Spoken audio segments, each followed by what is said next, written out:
The lame duck Congress is cutting its holiday break short to tackle a full agenda. On the list, Don't Ask, Don't Tell, the DREAM Act for children of illegal immigrants, and extending the Bush-era tax cuts. But what about helping jobless Americans on the unemployment lines? How much can they really get done? We're going to go have a fair and balanced debate right now. Mark Thiessen is a columnist and former speechwriter for President Bush, and Krystal is a former Democratic candidate for Congress in Virginia. Great to have you both here. Krystal, I'm going to start with you. So, to paraphrase our producer, Christine Burke, this morning, cue the world's smallest violin. I love that. Our lawmakers are going to have to kind of do a little working holiday once again this season. They don't really have a choice, though, do they? No, they don't. I mean, you know, I've been thinking a lot about how much should they take on, how much should they tackle, and I certainly don't think that the volume of work should be the consideration. We expect them to work hard. They've been elected and they're there to do a job, whether they're going to be coming back into term in January. But I do think on this Thanksgiving we should take it back a little bit to some of the basic lessons that our families taught us. And to me, this is all about the golden rule, you know, do unto others as you would have them do unto you. In this case, I thought a lot about how I would have wanted, as a Democrat, the Bush administration to act in their lame duck session. You know, I don't think we should be pushing through controversial legislation. On the other hand, we have work to do for the American people, and there are certain things we have to take up. For example, the Bush tax cuts. They're set to expire, and they do require action. So we'll move on to you, Mark. Do you think any major policy decisions should be made during this sort of hasty time?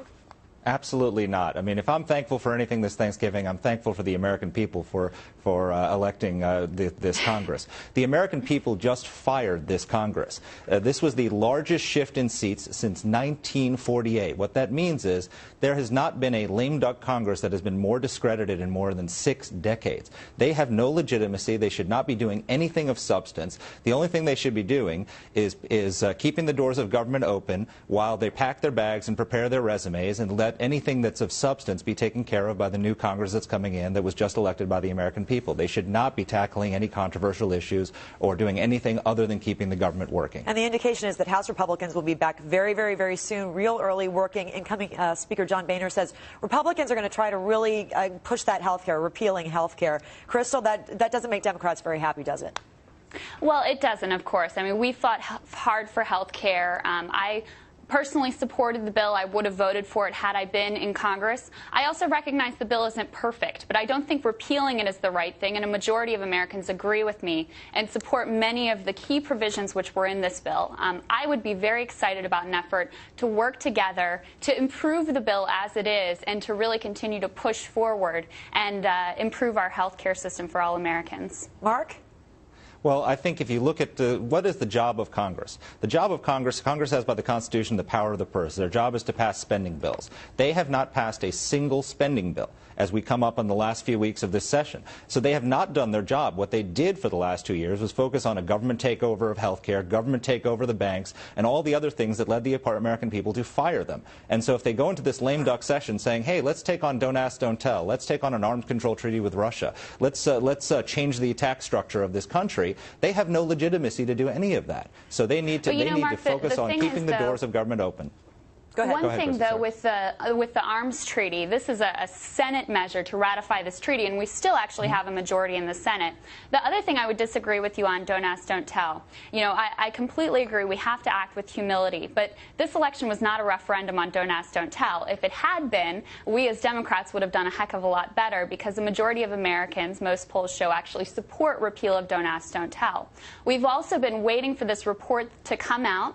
And it looks like it's going to come out on November 30th. I think it's completely appropriate to act on Don't Ask, Don't Tell and move forward with repealing this policy. You know, you both mentioned both sides coming together, working, you know, bipartisan.